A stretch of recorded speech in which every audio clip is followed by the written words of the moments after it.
बिस्मिल्लाहिर्रहमानिर्रहीम, अस्सलाम वालेकुम। उम्मीद है आप सब खैरियत से होंगे, जहाँ भी होंगे खुश होंगे।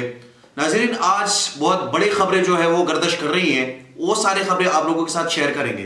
पाकिस्तान तहरीक इंसाफ ने बाइकआउट शुरू किया है, जितनी भी अस्करी प्रोडक्ट्स है उनका उन्होंने बाइकआउट शुरू किया है। एक तरफ उन पर तनकीद की जा रही है, दूसरी तरफ पाकिस्तान तहरीक इंसाफ के लोग जो है वो उनका साथ दे रहे हैं। जितनी भी पाकिस्तान तहरीक इंसाफ के सपोर्टर्स हाफी है, जो मीडिया पर्सनस है, जो उनको सपोर्ट करते हुए नजर आते हैं, तो वो उनके जो अपोनेंट सहाफ़ी है वो भी उन पे तनकीद कर रहे हैं, वो सहाफ़ी भी उनका साथ दे रहे हैं। और पाकिस्तान तहरीक इंसाफ की जितनी भी सपोर्टर्स है वो इस वक्त उन अस्करी जितनी भी प्रोडक्ट्स है उसके खिलाफ कंपेन चला रहे हैं। और पूरी दुनिया में ये कंपेन चल रही है, जितनी भी पाकिस्तान तहरीक इंसाफ के लोग हैं, चाहे वो उनकी फैक्ट्रियां है, चाहे वो उनके खाने पीने की चीजें हैं, या जो भी चीजें हैं, खिलाफ वो लोग जो है वो कंपेन कर रहे हैं।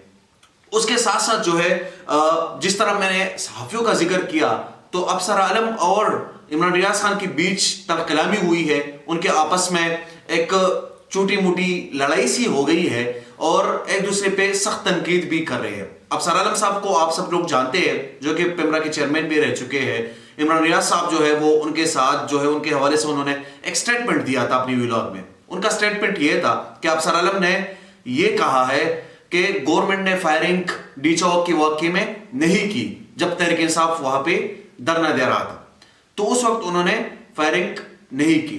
अफसर आलम साहब ने उसी चीज को समा टीवी के ऊपर उन्होंने स्टेटमेंट दिया। उन्होंने कहा मैं उनको चैलेंज करता हूं और अब मैं इमरान रियाज खान को एक्सपोज करूंगा, क्योंकि जिन लोगों ने उनको झूठ सिखाया हुआ है, जिन लोगों ने उनको पाला है, तो वो झूठ आज भी उसी तरह कायम है और इमरान रियाज साहब जो है वो झूठ ही बोल रहे हैं और अब मैं उनको एक्सपोज करूंगा। इमरान रियाज साहब पर उन्होंने सख्त तनकीद की और तनकीद ऐसी ही की कि जिन लोगों ने इनको पाला हुआ है आज वो लोग भी नहीं नजर आ रहे हैं, लेकिन जो उनका कारनामा है वो सामने नजर आ रहा है। उसके साथ साथ जो है बुशरा बीबी डी चौक के वाकये के बाद जो है वो मंजर-ए-आम पे आई है और उन्होंने स्टेटमेंट दिया कि मैं भागने वाली औरत नहीं हूं। रात के 12 बजे भी मैं वहां पर ही मौजूद थी पाकिस्तान तहरीक इंसाफ के वर्कर्स के साथ, लेकिन मुझे जबरदस्ती वहां से भिजवाया गया, मुझे पता ही नहीं चला और ये सब मेरे साथ हुआ। और वहां पर कुछ लोग जो है वो उसके गवाह भी है कि मैं वहां से जाना नहीं चाहती थी। मैं पाकिस्तान तहरीक इंसाफ के वर्कर्स के साथ भी वहां पे रहना चाहती थी, क्योंकि वो सब इमरान खान के रिहाई के लिए और पाकिस्तान तहरीक इंसाफ के लिए और इस कौम के मुस्तकबिल के लिए आए हुए थे, तो मैं उनको छोड़कर जाना नहीं चाहती थी। लेकिन ये सब कुछ मेरे साथ जबरदस्ती हुआ है। उसके साथ साथ जैसे ही डी चौक के वाकये के बाद बुशरा बीबी मंजर-ए-आम पे आई है, तो ऐसे ही कुछ लोग मंजर-ए-आम से काफी अरसे से गायब है। उनमें एक नाम जो है वो साबिक मेंबर कौमी असम्बली अली वजीर भी है। वो बहुत अरसे से तकरीबन 4 महीनों से वो मंजर-ए-आम से जो है वो गायब है, वो नजर नहीं आ रही है। और ये सब कुछ जो उनके साथ हो रहा है, ये सिर्फ वो अपनी पश्तून कौम के लिए जो आवाज उठा रहे हैं, ये शायद उसी का नतीजा है।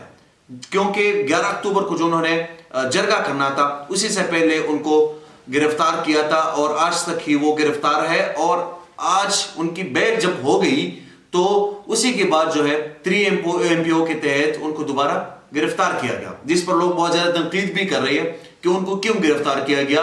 अगर उनको बेल मिल गई उसके बाद उनकी गिरफ्तारी जो है उसकी कोई तुक नहीं बनती। और उसके साथ साथ जो है 11 अक्टूबर के जो जरगे से पहले जिन लोगों को गिरफ्तार किया था, उसमें से एक जो पश्तून एक्टिविस्ट है अलमजेब महसूद, वो भी गिरफ्तार है, आज तक वो भी रिहा नहीं हुए। उसके साथ साथ जो है नाज़रीन, ये कई लोगों के आपस में इस तरह जो है मसले होते रहते हैं। कुछ लोग जो है पाकिस्तान तहरीक इंसाफ के आते हैं, कुछ लोग पाकिस्तान मुस्लिम लीग नून के आते हैं। और आप सब जानते हैं कि जिस तरह उस्मा बुखारी साहिबा जो है पाकिस्तान मुस्लिम लीग नून की, वो भी इस तरह अक्सर सरगर्म रहती है इस तरह की एक्टिविटीज़ में। और आप फैसल वाडा साहब से भी खूब वाकिफ़ है कि वो भी इस तरह की एक्टिविटीज़ में अपनी इंकशाफात टाइम के साथ साथ करते रहते हैं। तो फैसल वाडा साहब के आजकल जो स्टेटमेंट्स है वो थोड़े से खान साहब की तरफ नजर आ रहे हैं, तो उन्हीं के हवाले से, उन्हीं की वजह से عثمان بخاری صاحبہ نے ایک سٹیٹمنٹ دیا. انہوں نے اپنے سٹیٹمنٹ میں کہا کہ ہم جنرل الیکشن لڑ کر آئے ہیں, اور فیصل ووٹا صاحب کو انہوں نے کہا کہ آپ اگر جنرل الیکشن لڑ کر آئے تو لگ پتہ جائے گا اس کے بعد کہ جنرل الیکشن لڑنے کے بعد آپ جب آتے ہیں تو آپ کیسے ہوتے ہیں, اور جب آپ ایسے آتے ہیں. ان کو تانا مار رہی تھی کہ آپ جس طرح الیکشن آپ نے نہیں کیا کنٹیسٹ, اور آپ جس طرح آئے ہیں سینٹ میں تو وہ پورا پاکستان جانتا ہے, تانا دے رہی تھی ان کو.